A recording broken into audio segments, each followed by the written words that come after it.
Alhamdulillahilladzi an'amana bi ni'matil iman wal islam wa arsala rasulahu sayyidana wa maulana Muhammad rahmatan lil alam. Asyhadu an la ilaha illallah wa asyhadu anna Muhammad abduhu wa rasuluh la nabiyya wa la rasula ba'dah. Allahumma salli wa sallim wa barik ala sayyidina wa maulana Muhammadin wa ala alihi wa ashabihi ajmain. Rabbi shrah li sadri wa yassir li amri wa hlul 'uqdatam min lisani yafqahu qawli. Rabbana hab lana isti'dadan kamilan liqabuli faidikal aqdas. Ya Allah ya Rabb, anugerahkan kami di pagi yang mulia ini, lurusnya niat kami, terbukanya pikiran kami, longgarnya dada kami, lembutnya jiwa kami, dan bening serta bersihnya hati kami, agar kami Engkau anugerahkan kesempatan untuk menangkap dan menerima sebanyak mungkin cahayamu, hidayahmu, dan ilmu. Amin, amin ya rabbal alamin. Amma ba'du, yang saya hormati, yang saya muliakan, saudara-saudaraku, para tamu Allah, para pejuang subuh Masjid Nurul Hidayah. Alhamdulillahirabbil alamin, kita masih diberikan umur panjang, sehat walafiat. Allah masih gerakkan, Allah masih mudahkan serta lembutkan hati kita untuk mengawali hari ini dengan berserah diri, bersujud ke hadapan Allah untuk menunaikan salat subuh di rumah Allah, masjid tercinta kita ini. Mudah-mudahan Allah senantiasa terus memberikan kita bimbingannya kepada kita, kepada keluarga kita, kepada orang-orang yang kita sayangi dalam kondisi apapun. Mudah-mudahan kita termasuk orang-orang yang senantiasa lebih baik dari hari sebelumnya. Amin, amin ya rabbal alamin. Bapak-bapak sekalian, saya ingin mengawali belajar bersama kita dengan sebuah kisah yang disampaikan oleh kisah ini cerita kira-kira begini. Murid-muridnya Abu Bakar Asyibli. Abu Bakar Asyibli itu seorang tokoh sufi abad ketiga Hijriah. Dia muridnya Abu Bakar Junaid al-Baghdadi. Dia tinggal di istana kekhalifahan Bani Abbasiyah di Baghdad. Pada satu waktu beliau ditanya oleh murid-muridnya. Murid-muridnya menanyakan sesuatu yang menarik. Beliau mengatakan begini, wahai guru, kira-kira menurut engkau mana yang lebih baik, bulan Rajab atau bulan Sya'ban? Abu Bakar Asyibli kemudian tidak menjawab, tetap menjawab apakah bulan Rajab atau bulan Sya'ban, tetapi beliau mengatakan begini, jadilah engkau wahai murid-muridku Rabbaniyin, jangan menjadi Rajabiyin, jangan menjadi Sya'baniyin. Asyibli mengatakan jadilah engkau hamba Tuhan, menjadi hamba Allah yang kemudian hidupmu sesuai dengan aturan-aturan Allah. Atau bahasa sekarang yang lebih mudah, jadilah hamba Allah yang baik, yang nuruti aturan-aturan Allah, menjalankan perintah, menjauhi larangan sepanjang waktu, kapanpun, dimanapun, dalam kondisi apapun. Jangan menjadi Rajabiyin. Rajabiyin itu maknanya jadi orang baik di bulan Rajab saja. Jangan menjadi Sya'baniyin, jangan menjadi orang baik di bulan Sya'ban aja. Kalau kita mau lanjutkan, jangan menjadi orang baik menjadi Ramadhaniyin, menjadi orang yang baiknya di bulan Ramadan saja, atau Syawaliyin. Jadi bisa diteruskan. Maknanya apa? Ibnu Rajab ingin mengatakan, jadilah muslim sejati. Kalau Kanjeng Nabi mengatakan ittaqillaha haitsuma kunta, Bertakwalah kepada Allah, jaga Allah, aturan-aturannya, libatkan Allah dalam kehidupan kita, beribadahlah, bersemangatlah sepanjang waktu. Ini kan idealnya. Lagi senang, lagi susah ya tetap sholat berjamaah. Rezekinya lagi longgar atau rezekinya lagi sempit, tetap sholat berjamaah. Mau bulan Rajab, mau bulan Sya'ban, mau bulan Syawal, mau bulan apapun, tadarus saja. Jangan menjadi orang baik itu di momen-momen tertentu. Nah, Ramadan kemarin itu kan kelihatannya ahli surga semua. Nah, sekarang apakah bulan Dzulqa'dah masih jadi ahli surga? Enggak. Itu poin penting yang ingin saya katakan untuk mengawali belajar kita bersama, untuk menunjukkan di dalam Islam itu ada ajaran yang utama. Bahkan salah seorang sahabat bertanya, "Ya Rasulullah, ajarkan kepadaku satu ajaran Islam yang kira-kira ajaran ini inti lah, salah satu inti dari ajaran Islam." Jawab Nabi sederhana. Nabi mengatakan, "Kul amantu billah summastaqim." Kalau engkau ingin tahu ajaran Islam yang inti, salah satunya adalah katakan engkau beriman, katakanlah olehmu aku beriman kepada Allah, summastaqim. Kemudian istiqomahlah, ajaklah, jaga imanmu itu kapanpun, dimanapun, ajaknya, kontinunya, istiqomahnya. Maka istiqomah itu penting sekali Bapak-Bapak.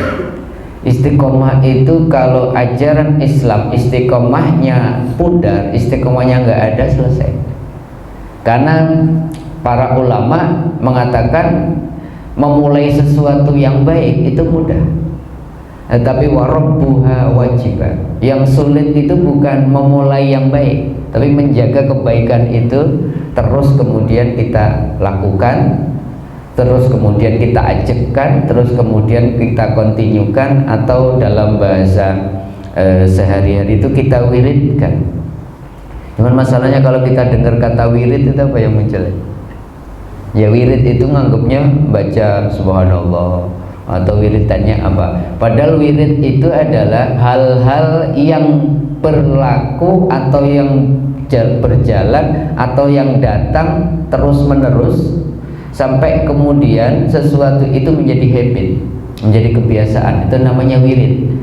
Ada orang yang wiridnya sholawat, berarti sholawatnya sudah menjadi kebiasaannya. Ada orang yang wiridnya sedekah. Kok wirid kok sedekah? Berarti sedekahnya sudah menjadi kebiasaan yang tidak pernah dia tinggalkan. Ada orang yang wiridnya baca Quran, berarti baca Qurannya sudah istiqomah. Ada orang yang wiridnya salat subuh berjamaah, itu sudah menjadi kebiasaan di masjid, itu berarti wirid. Jadi kebaikan atau perbuatan yang kita lakukan berulang-ulang sampai menjadi habit kita, kebiasaan kita, itu namanya wirid. Ini penting berhubungan dengan biasanya Ramadan itu baik, kemudian Syawal yang mestinya Syawal itu maknanya peningkatan, kita balik lagi sebelum Ramadan. Atau kemudian kita melihat ada orang-orang yang beragama itu memilih momen-momen tertentu saja, baca Quran atau baca kahfi cuman malam Jumat, Qurannya setelah itu nggak dibaca, menyantuni anak yatim cuman di bulan Muharram, nanti di tahun baru dan seterusnya. Padahal salah satu ciri bahwa apa yang kita kerjakan, kebaikan yang kita kerjakan itu kemudian diterima oleh Allah, kata Ibnu Rajab, salah satu ciri sholatmu diterima, salah satu ciri sedekahmu diterima, salah satu ciri tadarusmu diterima dan seterusnya adalah min alamati qabulil hasanat al hasanatu ba'dah. Salah satu ciri kebaikan itu diterima oleh Allah adalah Allah memberikan taufik, Allah memberikan kita kekuatan, kemudahan untuk melakukan kebaikan itu setelahnya. Jadi kalau hari ini kita baca Quran, salah satu ciri Al-Quran kita yang kita baca itu diterima, besok kita diberikan kemampuan oleh Allah, kemudahan oleh Allah untuk membaca Quran lagi. Salah satu ciri tahajud kita diterima berarti Allah berikan kita kemampuan besok malam kita melakukan tahajud yang sama. Salah satu ciri sedekah kita diterima, min alamatim qabul hasanat al hasanatu ba'daha. Kita bisa istiqomah, bisa ajak, bisa melanjutkan apa yang sudah kita lakukan hari ini esok. Sebab kalau tidak, maka kemudian berarti kita mundur. Padahal sejatinya yang terbaik istiqomah itu minimal kita jaga kebaikan kita, syukur-syukur kemudian kita bisa tingkatkan. Ini penting yang disampaikan oleh Ibnu Rajab, betapa pentingnya istiqomah. Maka kalau kita analogikan dengan bulan Ramadan, maka ciri Ramadan kita, segala amal yang sudah kita kerjakan selama sebulan kemarin diterima adalah apakah sampai kita hari ini, pagi hari ini duduk di masjid ini, apa-apa yang sudah kita rintis dari Ramadan masih kita jaga tegak. Tadarusnya masih jalan nggak sampai hari ini. Iktikafnya yang kemarin kita Masya Allah, terutama 10 malam terakhir di bulan Ramadan, setelah Ramadan berlalu masih iktikaf nggak? Kemarin Ramadan itu kalau diajak sedekah Masya Allah gitu ya, ringan sekali. Hari ini masih sedekahnya jalan atau enggak? Imsaknya, menahan dirinya, kita melawan hawa nafsu, menang kemarin bulan Ramadan, masih hari ini terjaga enggak? Jadi apapun yang kita kemarin rintis selama Ramadan, hari ini kalau masih berjalan, masih kita istiqomahkan, masih kita ajakkan, masih kita kontinukan, menurut Ibnu Rajab itu salah satu ciri bahwa amal-amal kita ketika kita mengakhiri Ramadan dengan mengatakan taqabbalallahu minna wa minkum, itu berarti benar-benar Allah kabulkan dan cirinya hari ini masih terus kita kerjakan. Ini poin pertama.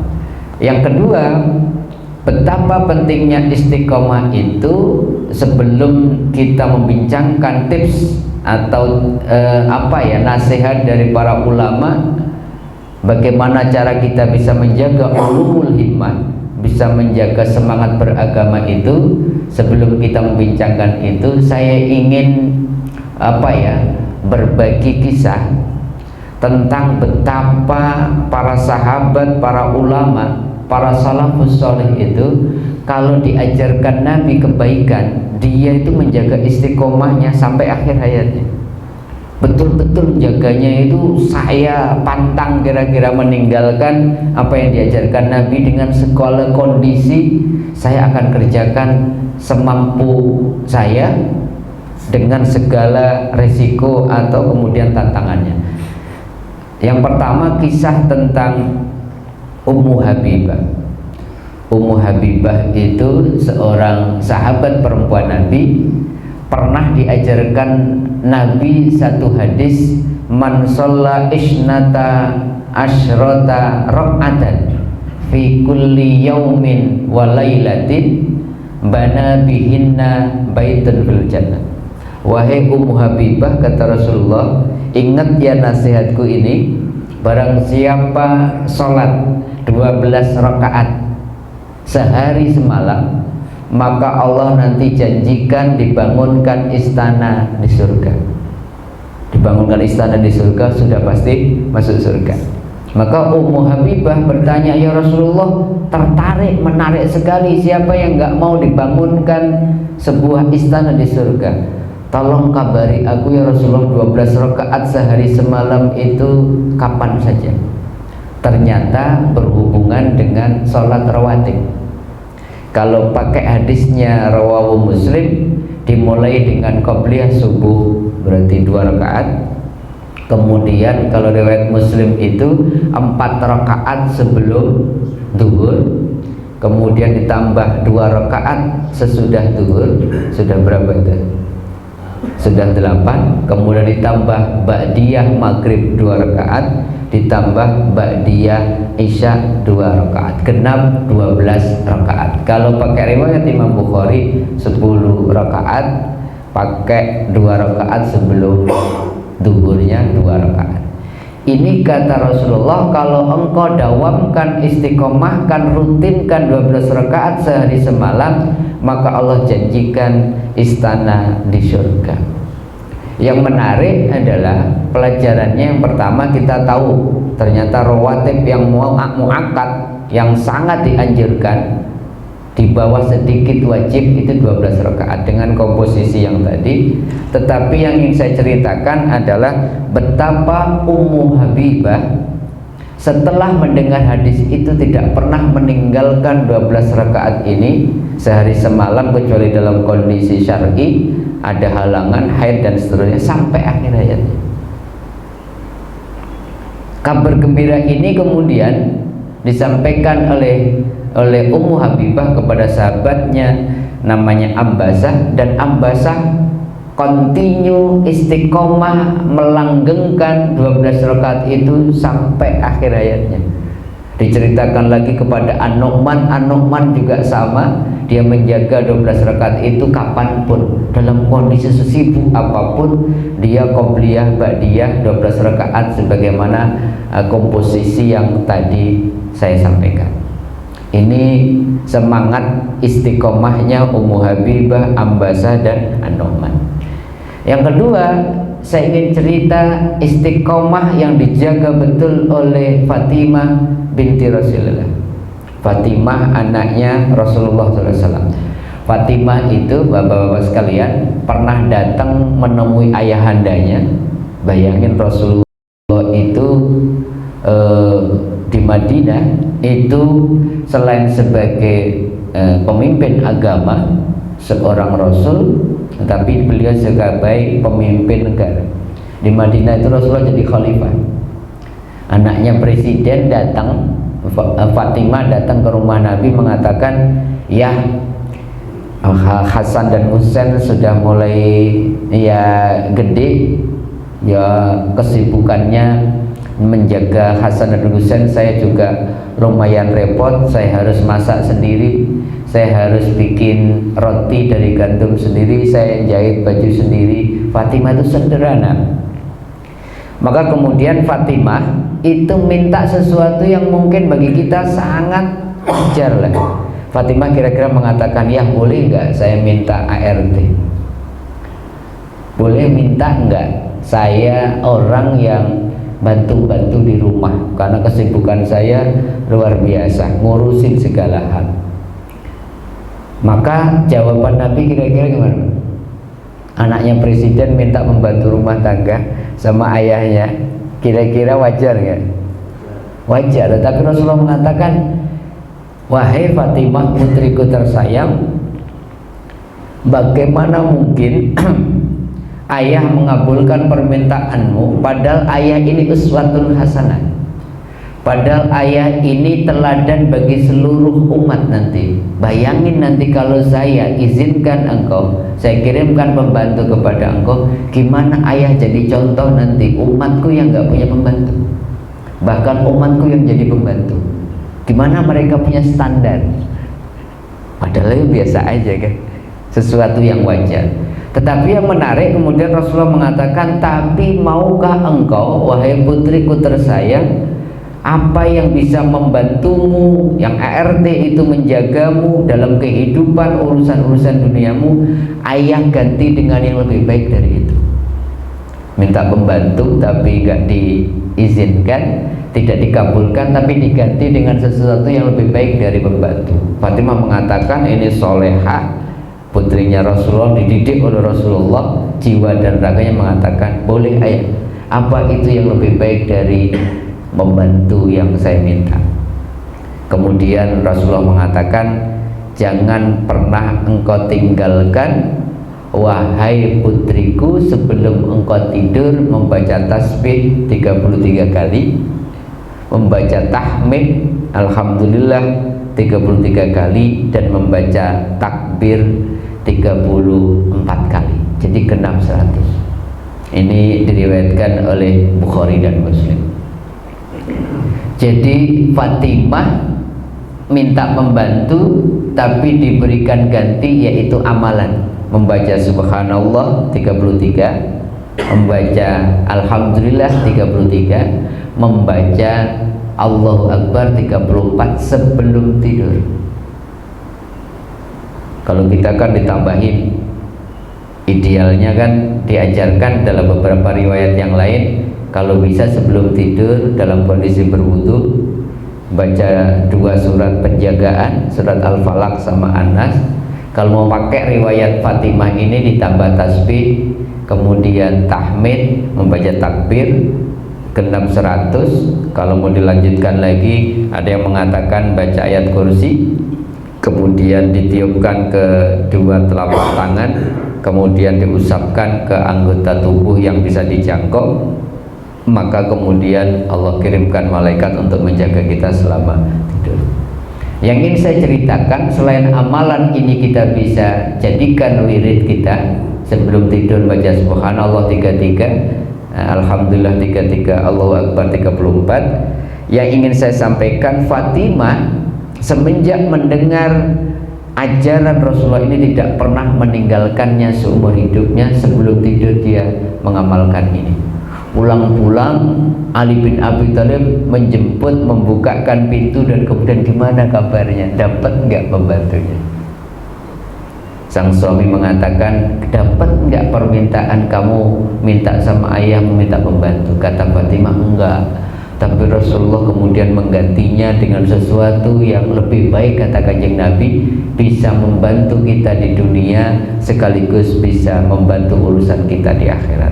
Diceritakan Rasulullah ngajarin saya sebelum tidur baca tasbih 33, tahmid 33, takbir 34. Yang menarik Bapak-bapak sekalian, Ali bin Abi Thalib semenjak mendengar itu dari Fatimah, bahkan ketika perang Siffin, perang namanya perang, Rasulullah Ali bin Abi Thalib tidak pernah meninggalkan sebelum tidur mengamalkan tasbih, tahmid, dan takbir 33, 33, dan 34 ini. Semangat mereka untuk istiqomah, ajak, kemudian continue melakukan kebaikan itu, Masya Allah. Ini Fatimah sama Ali. Yang ketiga yaitu namanya Ibnu Umar. Ibnu Umar itu anaknya Umar bin Khattab. Dia pernah makmum di belakang Rasulullah. Dalam riwayat Al-Hakim ini diceritakan bahwa setelah Rasulullah selesai menjadi imam sholat, Rasulullah itu nanya, tadi saya mendengar waktu sholat itu ada orang yang membaca Allahu Akbar kabira walhamdulillahi katsira wa subhanallahi bukratan wa asila. Hadisnya dalam riwayat ini cuma sampai itu. Kalau yang kita kenalkan jadi doa iftitah itu, Allahu Akbar kabira walhamdulillahi katsira wa subhanallahi bukratan wa asila, ini wajahtu, dan seterusnya. Ibnu Umar kemudian bertanya kepada Rasulullah, Rasulullah, ada apa dengan bacaan itu? Kok sampai engkau bertanya kepada semua yang menjadi makmum, siapa tadi yang baca Allahu Akbar kabira walhamdulillahi katsira wa subhanallahi bukratan wa asila? Rasulullah kemudian menjawab, ujibtu laha futihat laha abwabus sama. Tahukah engkau ketika ada yang membaca kabira walhamdulillahi katsira wa subhanallahi bukratan wa asila, arsy yang ada di langit itu bergetar karena mulianya, fadilahnya, dahsyatnya bacaan itu. Dan semenjak Ibnu Umar mendengar ini dari Rasulullah, Ibnu Umar tidak pernah seumur hidupnya meninggalkan iftitah ini di setiap sholat. Artinya apa? Kalau Ibnu Umar istiqomah berarti beliau tidak akan pernah masbuk, atau kemudian beliau siap-siap sebelum waktu sholat atau adzan seburu-buru ke masjid. Agar apa? Agar bisa membaca doa iftitah ini. Semangatnya itu yang menurut saya luar biasa, mengistiqomahkan halal baik dalam kondisi apapun. Itu para sahabat. Yang keempat, terakhir sebelum kita membincangkan tips apa agar bisa seperti orang-orang seperti yang saya ceritakan tadi, ini bukan sahabat tapi generasi yang lebih belakang, namanya Abu Abbas Ibnu Taimiyah, anaknya Ibnu Taimiyah. Ibnu Abbas Ibnu Taimiyah ini pernah diajarkan satu hadis riwayat An-Nasai, bunyinya begini: man qara'a ayatal kursi fi dzuburi kulli salatil maktubah lam yamna'hu min dukhulil jannah illa ayyam. Barang siapa membaca ayat kursi, hafal semua kan kita, baca ayat kursi surat Al-Baqarah 255 itu, kata Rasulullah lewat hadis Imam An-Nasai ini, riwayat An-Nasai ini mengatakan, barang siapa membaca ayat kursi di setiap habis sholat fardu, maka kemudian tidak akan ada yang bisa mencegahnya untuk masuk surga setelah wafatnya. Maka di banyak tempat, terutama di pesantren-pesantren itu, kalau habis sholat imamnya, kiainya itu selalu mengajak wiridan bareng. Salah satu yang dibaca adalah ayat kursi. Nah, bagaimana kalau kita sibuk, kemudian habis sholat, kemudian rapat dan seterusnya, kan bisa kemudian dalam perjalanan dari masjid, dari tempat sholat menuju rapat itu kita baca Allahu la ilaha illa huwal hayyul qayyum dan seterusnya. Itu didawamkan habis sholat. Habis di sini sebutkan sholatul maktubah. Jadi setiap sholat wajib dawamkan, istiqomahkan baca ayat kursi. Dan Abu Abbas Ibnu Taimiyah, nama anaknya Ibnu Taimiyah, Abu Abbas ini tidak pernah meninggalkan ayat kursi dibaca setiap habis sholat fardu mulai dia mendengar hadis ini. Nah, 4 kisah ini saya ingin sampaikan untuk memberikan kita sebuah contoh, inspirasi betapa orang-orang dulu, para sahabat, para salafus soleh itu istiqomahnya itu luar biasa, menjaga betul istiqomahnya agar tidak kemudian berhenti gara-gara satu urusan atau gara-gara kondisi yang lain. Nah, kita pengen kan seperti Ummu Habibah, Ummu Salamah, kita pengen seperti Fatimah, kita pengen seperti Ali, kita pengen seperti Ibnu Umar, kita pengen seperti Abu Abbas dan seterusnya. Bagaimana caranya? Ada beberapa tips dari para ulama yang kita bisa praktekkan. Yang pertama, para ulama mengatakan begini: kalau engkau pengen semangat beribadah, istiqomahmu terjaga, semangatmu kemudian terus menyala, sadari ayat 56 surat 51, yaitu surat Ad-Dariyat ayat 56. Ini ayatnya populer sekali. Apa itu bunyinya? Wa ma khalaqtul jinna wal insa illa liya'budun. Tidaklah aku ciptakan jin dan manusia, kata Allah, kecuali untuk beribadah.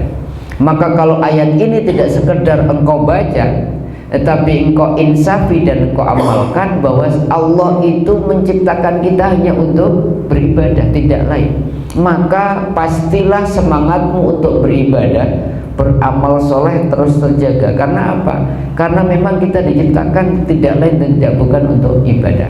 Jadi ayat ini harus diaplikasikan, diamalkan. Kalau ayat ini terus menjadi pedoman dalam kehidupan kita, oh iya, aku ini diciptakan ke muka bumi bukan untuk sekedar bekerja, bukan untuk sekedar menikah, bukan sekedar untuk apa, tetapi seluruh aktivitasku harus saya rubah sebagai aktivitas ibadah. Maka biasanya kalau ayat ini dimaknai itu semangatnya, istiqomahnya terjaga. Ini yang pertama. Yang kedua, Rasulullah kasih tips yang kita bisa praktekkan secara teknis. Kalau mau caranya kita bisa istiqomah melakukan kebaikan, kata Rasulullah, dalam sebuah hadisnya Rasulullah mengatakan begini, ahabul a'mali indallahi istimraruhu wa in qalla. Kata Rasulullah, Allah itu lebih senang, Allah itu lebih cinta, lebih suka ngelihat hambanya melakukan kebaikan itu rutinnya, istiqomahnya, kontinunya walaupun sedikit.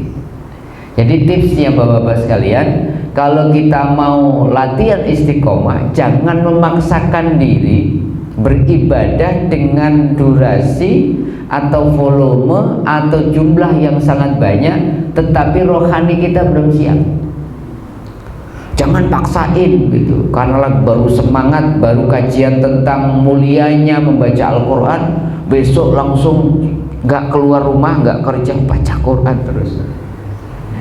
Yang ada bukan menikmati baca Quran, karena rohaninya belum siap. Tetapi Allah lebih senang, berdasarkan hadis ini, Allah lebih senang lihat kita mengamalkan baca Quran walaupun cuma satu ayat, gak sampai satu lembar, tetapi rutin, dinikmati sesuai dengan kondisi rohaninya. Atau kemudian yang teknis yang ada hitungannya, Allah lebih senang kita itu sholat duha rutin tiap hari walaupun hanya 2 rakaat atau 4 rakaat dibandingkan nunggu tanggal merah. Tak langsung 12 rakaat idealnya, tapi nunggu Mei ini kan banyak lagi ya, banyak long weekend, banyak tanggal, wah duhanya saya 12 rakaat ini. Atau nunggu malam Sabtu, malam Minggu tahajudnya 8 rakaat. Selain itu enggak. Allah lebih senang kita 2 rakaat tahajud tapi menikmati momen-momen tahajudnya, khusyuk, khidmat. Allah lebih senang itu. Kenapa tidak boleh memaksakan? Rasulullah mengatakan begini, jangan engkau al-ghulu. Ghulu itu memaksakan beribadah dengan volume durasi yang maksimal sementara rohaninya belum siap. Kata hadis Nabi, saya khawatir engkau bosan ibadahnya, padahal Allah nggak pernah bosan melihat ibadahmu, sementara kamu kalau memaksakan diri kamunya yang bosan.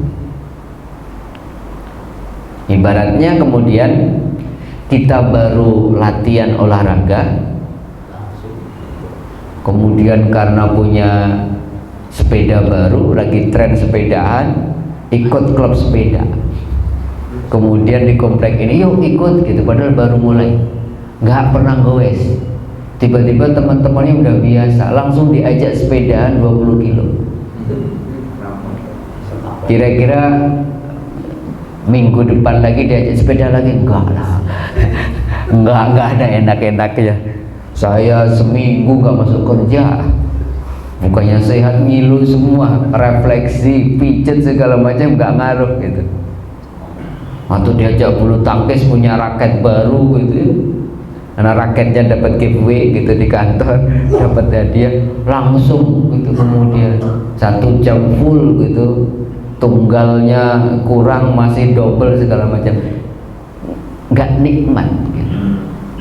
Maka para ulama, terutama para ulama sufi mengatakan kalau engkau ibadah, yang paling penting adalah kekhusyukan dan khidmatnya, sedangkan volume jumlahnya biarkanlah Allah menambahkan sesuai dengan kondisi rohani.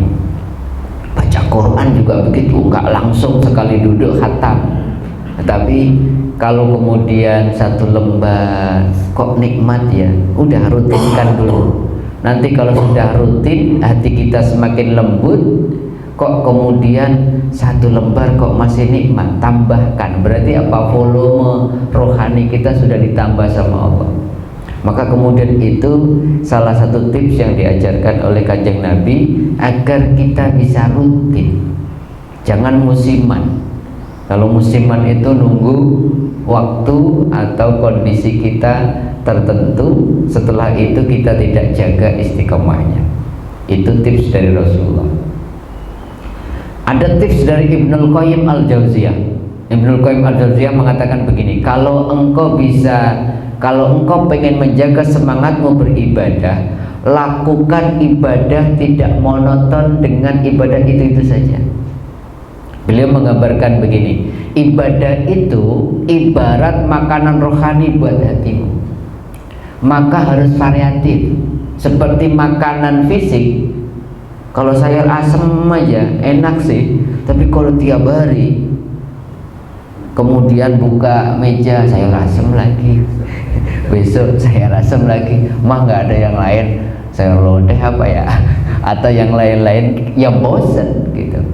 Jadi kalau mau rutin semangat ibadahnya terus menyala, menikmati, ya jangan baca Quran saja. Baca Quran saja, baca Quran itu bagus, tapi setiap hari baca Quran, diajak kajian nggak mau, sedekah enggak, maka ada bosannya, dikhawatirkan orang itu bosan. Maka bapak-bapak sekalian, kalau bisa beribadah itu kira-kira gambaran sederhana, banyak jalan menuju Ka'bah. Jadi jangan hanya cuma satu model ibadah. Biar semangat kita variatif, biar semangatnya menyala, ibadahnya macam-macam. Sekali waktu ikut zikir bareng, oh ternyata zikir bareng itu menarik. Baca tasbih 100 kali, baca tahlil la ilaha 1000 kali. Oh ternyata nikmat. Nah, besok diajak kajian, diajak sholawatan, macam-macam cara variatif dari ibadah. Ibarat kalau makanan itu ya hari Senin kita makan jengkol ya, Selasa ayam goreng ya gitu. Hari ini apa Mas Rahmat sarapannya? Nasi uduk. Nasi uduknya kan Minggu, nah, Seninnya kan di rumah masing-masing beda. Ngambil istiqomahnya aja. Istiqomah nasi uduk. Saya kangen ini cuma itu di sini. Sambil ngobrolnya ya, gitu. Jadi variatif lah kata Ibnul Qayyim agar tidak monoton. Yang namanya monoton ya itu aja. Pada titik kebosanan itu wajar. Maka kalau mau terus semangat, variasi. Yang sekali ini, sekali itu, kan banyak sekali ibadah kan yang ditawarkan oleh Rasulullah. Masa yang dipilih cuma itu aja? Itu apa tips dari Ibnul Qayyim Al-Jauziyah. Lain lagi tipsnya dari Hasan Al-Basri, seorang sufi besar, salah satu gurunya Abu Bakar As-Sibli tadi. Beliau mengatakan begini, kalau engkau pengen terus semangat beribadah, beliau mengatakan begini, beribadahlah kepada Allah seakan-akan engkau tidak punya banyak waktu lagi di dunia untuk beribadah. Kenapa kita kemudian sering sekali mengabaikan istiqomah kebaikan-kebaikan kita? Karena kita merasa waktu kita, umur kita masih panjang. Saya selalu mengatakan salat subuh tadi, salat subuh yang paling keren gak yang kita persembahkan? Kenapa kita sholat subuhnya tadi tidak benar-benar gitu? Karena kita yakin besok masih subuh lagi. Baca Quran, ya udahlah gitu ya. Yang baca Quran dari dulu nggak ngerti-ngerti apa yang dibaca, udahlah nyantai aja. Karena apa? Ya besok nganggap masih punya waktu untuk baca Quran. Kira-kira kalau kita dikasih tahu itu sedekah kita terakhir, kira-kira sedekah kita seberapa? Pasti banyak banget. Fa'asaddaqu aku minas sholihin. Ya Allah, boleh nggak dikasih waktu saya? Ternyata ajal saya sudah datang, boleh dimundurkan nggak? Dalam surat Al-Munafiqun kan begitu. Laula akhartani ila ajalin qarib fa'asaddaqu aku minas sholihin. Boleh nggak dimundurkan? Saya akan sedekah sebanyak yang saya kerjakan, apalagi anak-anak saya bandel semua, saya sedekahin semua gitu. Kata Imam Hasan Al-Basri, kalau engkau pengen semangat khusyuk beribadah, yakini bahwa engkau tidak punya banyak waktu lagi di dunia. Jadi waktunya tidak digunakan untuk hal-hal yang tidak banyak manfaatnya. Semangat ibadah terus, gas terus gitu. Jangan kasih kendor ibadahnya. Karena apa? Habis nih waktu kita ini, nggak banyak waktu kita ini. Ini tips yang saya kira penting ya. Saya selalu mengatakan kalau kita kalau kita simpulkan dari Imam Hasan Al-Basri ini, beribadahlah seakan-akan itu ibadahmu terakhir yang kau persembahkan untuk Allah. Bekerjalah seakan-akan itu pekerjaan terakhirmu. Pasti semuanya semangat. Ketemu sama teman, cobalah kalau kamu ketemu sama teman, yakini itu pertemuan terakhir. Kira-kira berantem enggak, Pak? Pasti enggak. Ngobrol sama pasangan, sama istri kita, yakini itu obrolan terakhir. Pasti juga nasihat-nasihatnya, obrolannya luar biasa. Itu tips dari siapa? Imam Hasan Al-Basri. Lain lagi tipsnya Imam Al-Ghazali. Imam Al-Ghazali mengatakan kalau engkau pengen istiqomah, semangatmu menyala terus, yang menentukan, kata Imam Al-Ghazali, adalah lingkungan dan sahabat-sahabat. Kalau lingkunganmu semangat, lingkunganmu kondusif untuk terus ibadah, maka insya Allah ibadahmu terjaga. Kalau teman-temanmu mujalasatus sholihin, engkau sering duduk sama orang-orang yang soleh, maka insya Allah semangatnya terjaga. Tapi kalau kita sendirian, manusia itu gampang terpengaruh. Kalau kita sendiri, semangat kita turun, nggak punya teman-teman yang menyemangati, selesai istiqomah kita. Tapi kalau punya kru, punya jamaah gitu, yuk jangan lupa gitu, yuk bareng-bareng kajian minggu, ayo bareng-bareng sholat subuh berjamaah, diingetin terus. Mau semangatnya turun, naik lagi. Maka wong kang soleh kumpulono itu menjadi salah satu tips yang diajarkan oleh Imam Al-Ghazali. Lingkungan ternyata penting. Bapak ingat gak, di Tanah Abang itu namanya ada kampung Bali ya? Itu kampung narkoba. Kebayang gak betapa bersyukurnya kita di tempat tinggal yang seperti kondusif. Kebayang gak kalau kita kemudian anak-anak kita tumbuh kembang di kampung Bali, yang setiap hari melihatnya adalah peredaran narkoba yang luar biasa. Ada di Lampung sana, itu pernah diceritakan, ada namanya Kampung Maling. Jadi kampung itu profesinya keren, keluar kota untuk maling dan kaya raya. Di Jawa, nggak tahu di daerah Brebes atau ada kampung pengemis. Itu rumahnya mewah-mewah. Jadi kerjanya di luar kota. Di Jakarta kan banyak kasus kan, ada yang ketangkep oleh dinas sosial. Ternyata pengemis di pinggir jalan atau di jembatan penyeberangan itu, di tasnya itu ada yang ketemu, kalau ditangkap itu ada yang 100 juta, ada yang 50 juta. Wah, kalah kita bulanannya. Di rumah mereka di kampung pengemis itu, wah rumahnya tingkat, rumahnya bagus, punya investasi sawah dan sebagainya, dari meminta-minta.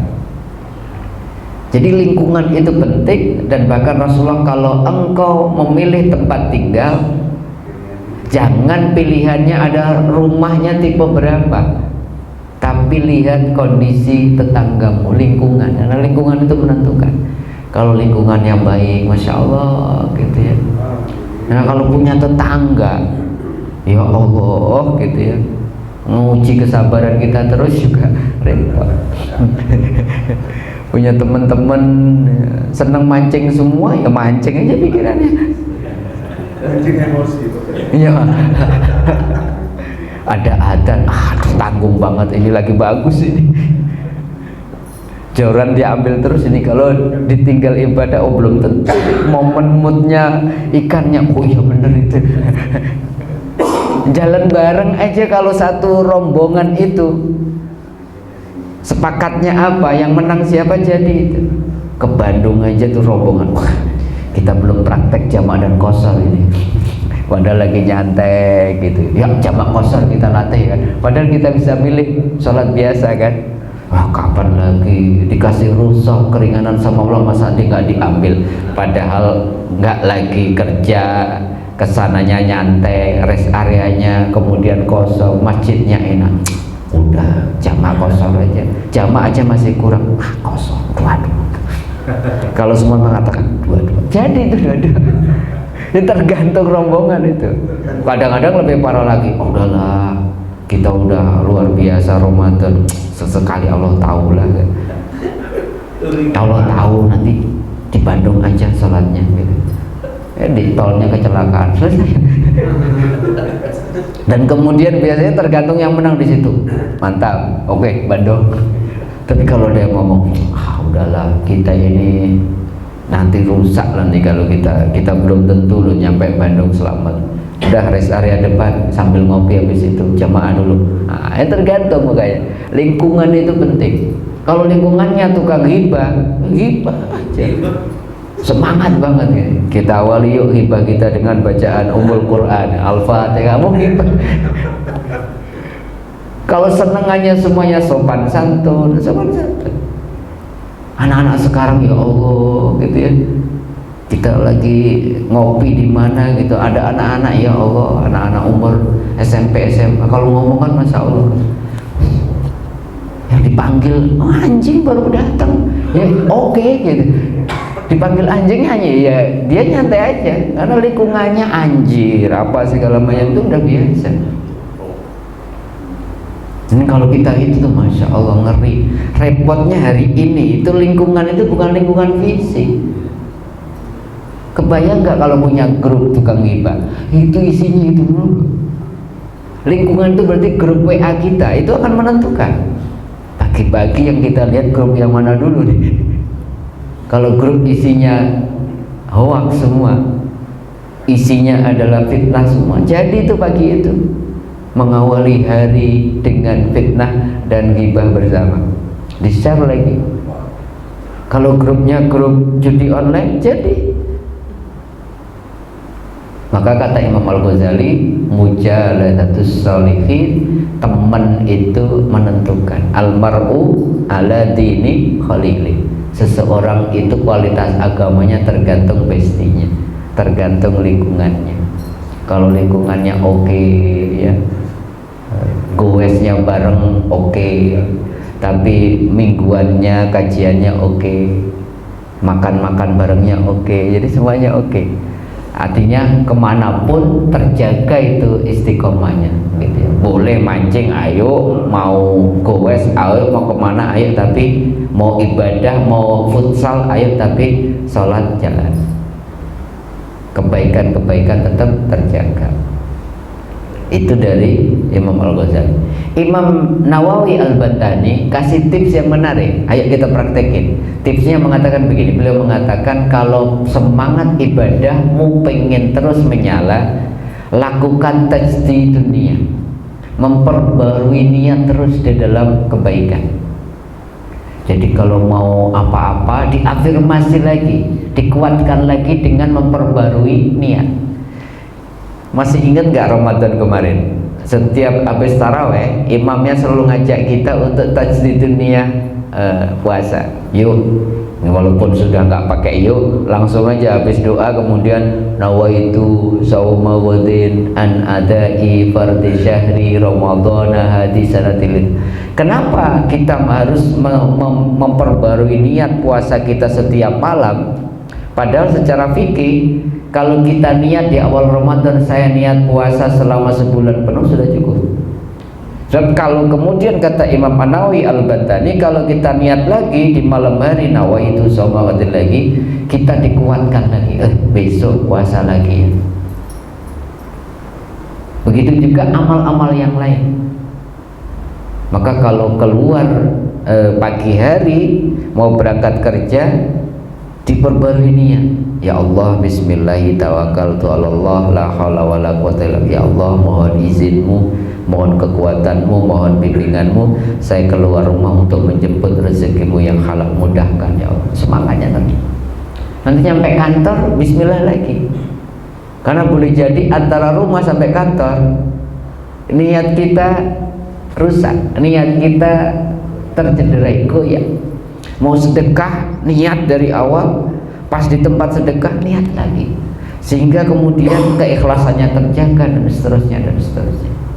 Itu dengan mengafirmasi, meniatkan ulang kebaikan itu, kayak semacam rohani kita itu menyala lagi. dicas lagi, semangat lagi. Itu tips dari Imam Nawawi Al-Badar. Yang menarik adalah tipsnya, nah ini boleh dipraktekkan yang terakhir, dari Imam Sufyan Ats-Tsauri. Imam Sufyan Ats-Tsauri, salah satu sufi, mengatakan, kalau kamu pengen menjaga semangatmu beribadah, bolehlah engkau melakukan hal yang mubah, yang menyenangkan hatimu. Kalau engkau melakukan yang mubah yang menyenangkan hatimu ini, sehingga kalau hatimu senang lagi, semangatmu terjaga. Mananya apa? Memberikan gini, kalau kita ibadah terus itu kadang-kadang ya namanya manusia kan. Kata Imam Ats-Tsauri, bolehlah sekali-kali engkau melakukan yang mubah. Yang mubah itu apa? Kajian terus, itu kan juga kadang-kadang kan ya, biasanya kalau kajian di mana-mana ya segini-gini aja nih. Biar nggak semangatnya mundur, bolehlah melakukan hal yang mubah. Besok gitu minggunya kajian jangan di masjid ya, kita kajiannya di puncak. Jadi berangkatnya Sabtu pagi gitu.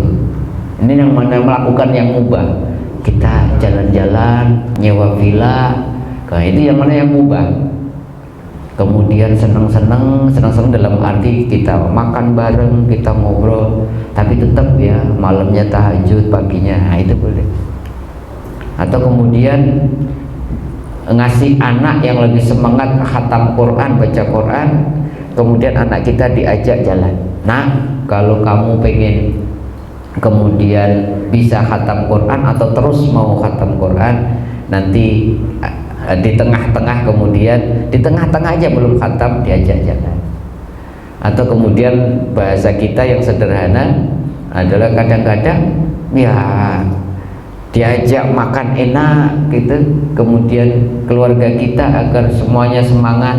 Intinya apa? Kata Imam Ats-Tsauri, carilah momen-momen kamu gak ibadah terus, sesekali ke BIM 1 gitu ya, ke Bintaro Exchange 1 atau 2 gitu, kemudian makan enak bareng-bareng, sehingga kemudian kalau sudah happy, sholatnya juga semangat. Dalam bahasa tasawuf namanya ada muhasanah, ada muaqobah.